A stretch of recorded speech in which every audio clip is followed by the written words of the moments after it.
Ngalamina ka jinge Bagi bril kiyong ba mem lang ba shisha Ngam yeng marway Ngalamina ka jinge Bagi jing kuslai ba jing ting bang ativ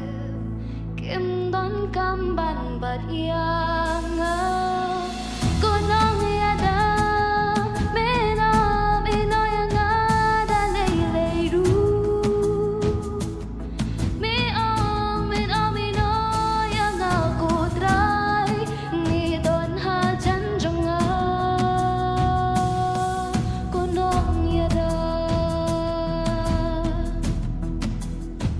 Ngalawan hakajing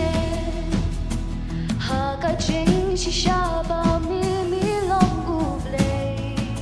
ngagay hamitay ngalawan hakajing bakap ning kalam kalaw ikajonga ngati ba mi yang ban nga kunong yada